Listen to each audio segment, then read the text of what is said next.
Estamos de volta com o segundo bloco do nosso Fiscalização Pública. Se você chegou agora, eu te conto que quem veio conversar com a gente hoje é a vereadora Lorene, do Cidadania. E no primeiro bloco a gente falou bastante sobre a qualidade do transporte público. É sempre um tema aí complicado.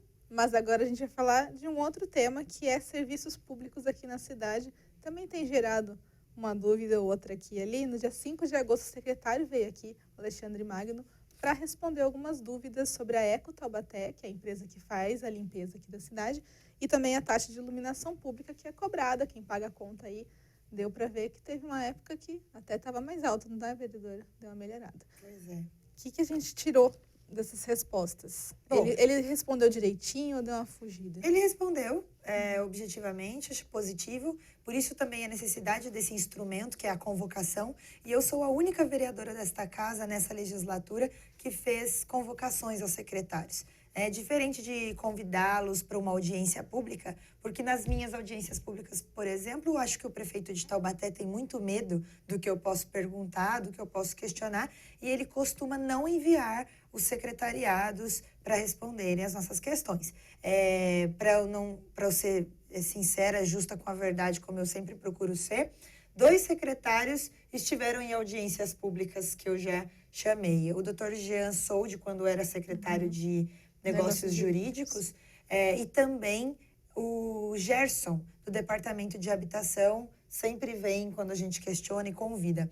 De todo o resto, quando são chamados, a própria Universidade de Taubaté também, enfim. E por isso o instrumento de convocação se faz necessário para que a gente chame e tenha a obrigatoriedade daquele secretário, né, ou aquela pessoa convocada, vir até aqui e responder as nossas questões.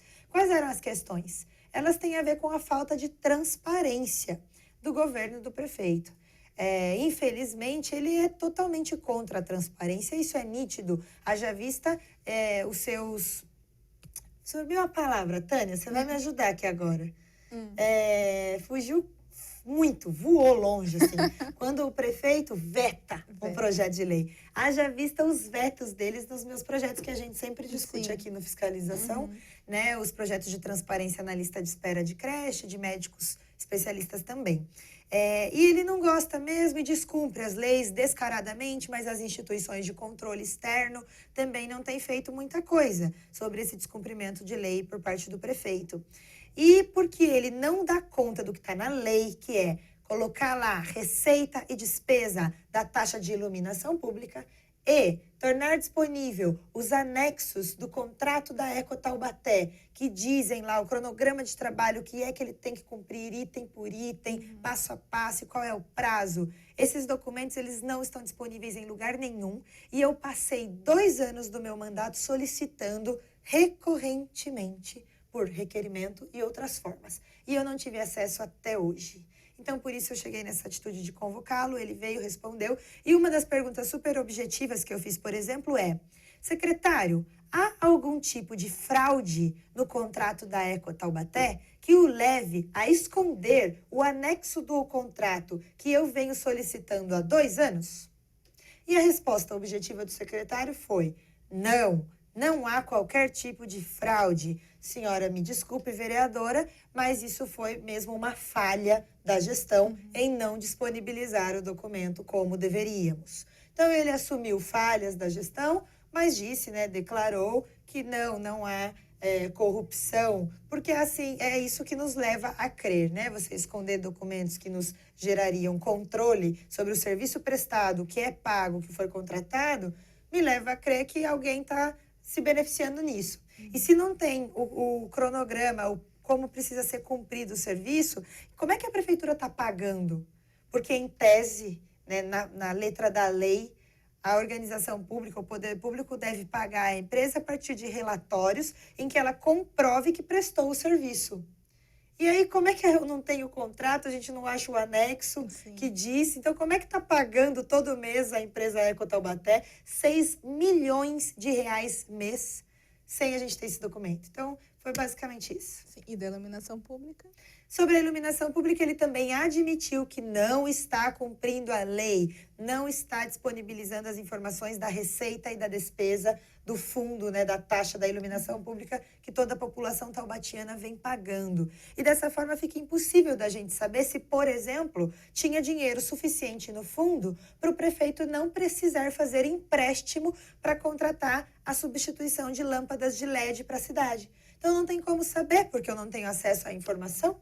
Ah, mas você não pediu? Pedi várias vezes. Pedimos, vários vereadores da Câmara Municipal pediram essas informações muitas vezes. Sim. E outra informação que você pediu, que a gente teve aqui, a dica da assessoria, que foi a reunião com o IPMT, querendo saber melhor sobre o abono dos aposentados também, né?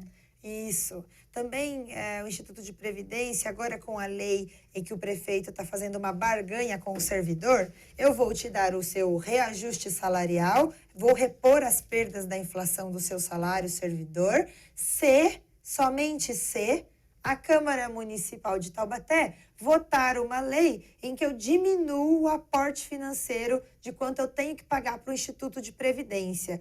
Então, eu vou te dar um reajuste hoje, servidor, mas eu estou colocando em risco a sua aposentadoria, porque o Instituto não tem suficiência financeira. O assunto Previdência, você aí em casa sabe bem, tem sido discutido nacionalmente e mundialmente. É uma questão natural, a população vem invertendo a pirâmide, mais gente mais velha, né, mais idosa, vivendo mais, com mais qualidade de vida, até pela tecnologia. Então, a nossa longevidade aumentou. E as pessoas tendo menos filhos? A expectativa de vida aumentou, tem mais idosos e tem pessoas tendo menos filhos. Então, são menos trabalhadores para manter mais pessoas inativas, né? E não produtivas na sociedade. Isso é uma discussão mundial, nacional, em Taubaté não é diferente, mas na contramão disso tudo, o prefeito vem reduzir o quanto a prefeitura e a Universidade de Taubaté pagam para o IPMT como moeda de troca para dar o reajuste, que é um direito do servidor. E isso é um dos assuntos, mas o que nós fomos fazer no IPMT nessa data foi conversar sobre outro problema também relacionado aos aposentados da Universidade de Taubaté, porque eles não estão recebendo o abono.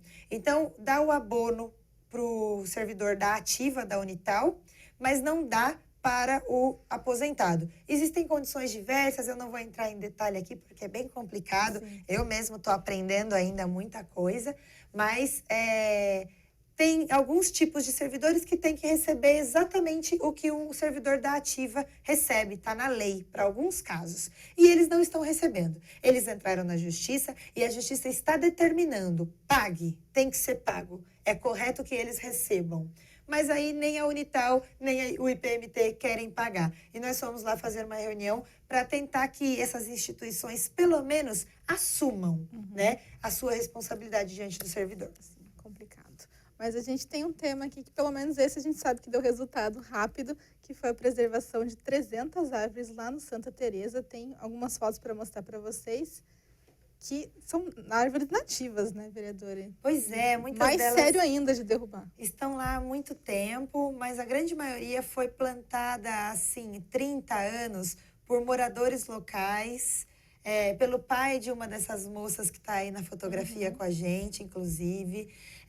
Eu não sei dizer exato que são 300 árvores, foi o que eles me passaram. Mas pelas fotos e visualmente, fica ali do outro lado do córrego que está atrás da gente ali na fotografia, né? Desse grupo de pessoas. E aquelas árvores todas que ficam lá são muitas, eu tenho certeza que visualmente são mais de 100, né? Foram plantadas e seriam derrubadas por um engano, o que é gravíssimo. Porque não estava no projeto a necessidade de derrubar. No entanto, que seria para arrumar o córrego, né? Para arrumar o córrego. É necessária a obra? É necessária a obra. Ela está prevista no CAF, naquele outro empréstimo que o prefeito fez em nome da população de Taubaté. Né? O CAF, 60 milhões de dólares, o prefeito emprestou, está fazendo as obras e nós vamos pagar por 30 anos.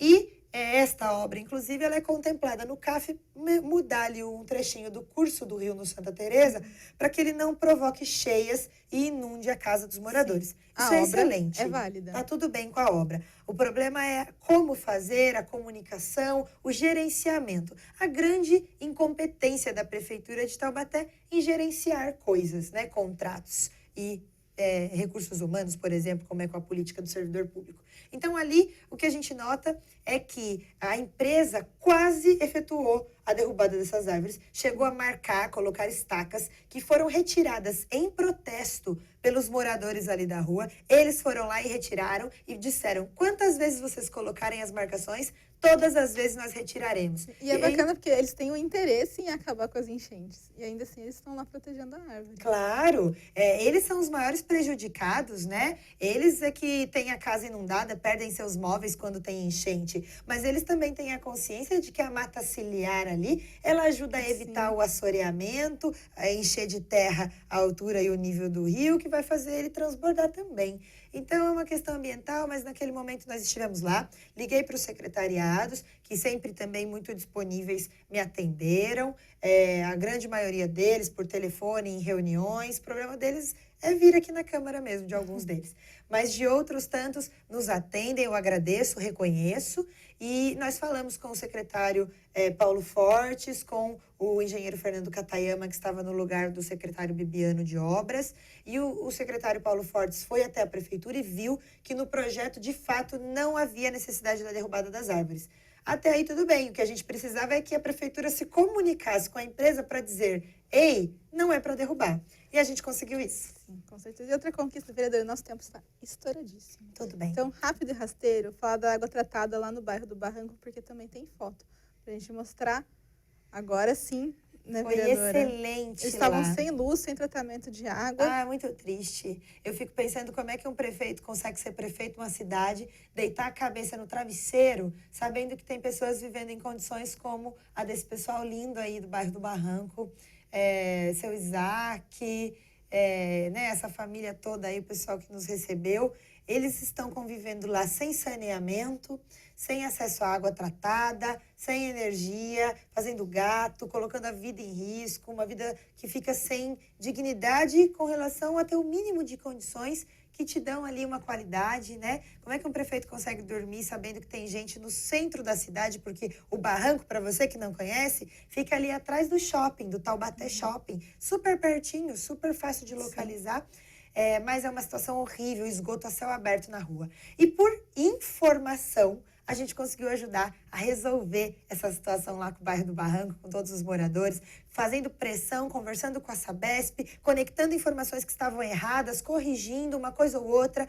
Então, olha, isso é governança, é a Sabesp, é o poder público, é o morador, o setor privado, se organizando para resolver o problema das pessoas, problemas que muitas vezes são resolvidos só na organização, na gestão, com base em informações. Então, vai resolver... Ou já resolveu? Já resolveu. Já resolveu. Inclusive, a gente informou a Sabesp que aquela era uma região de interesse social, de vulnerabilidade, de baixa renda, e eles iam ter que pagar pelas caixinhas de água e tal. E aí, porque se enquadrou no critério de renda da Sabesp, foi gratuito e eles não precisaram pagar nada e as caixinhas já estão instaladas. Então, está ótimo. É sempre legal a gente terminar o programa com uma boa notícia, né, Sim, vereadora? excelente. Então, a gente termina assim, feliz, que entre tantos problemas, também tem coisa boa aqui para a gente passar para vocês. Eu agradeço a participação, vereadora, muito bem-vinda, como sempre. E você que nos assistiu, quer ver de novo ou quer passar para alguém essa entrevista, vai lá no site, o link está completinho para ser compartilhado. Assiste a nossa programação, que vira e mexe tem reprise, e também tem coisa nova que você ainda não assistiu, que está bem bacana, eu garanto. Agradeço a audiência de vocês e até a próxima. Tchau, tchau.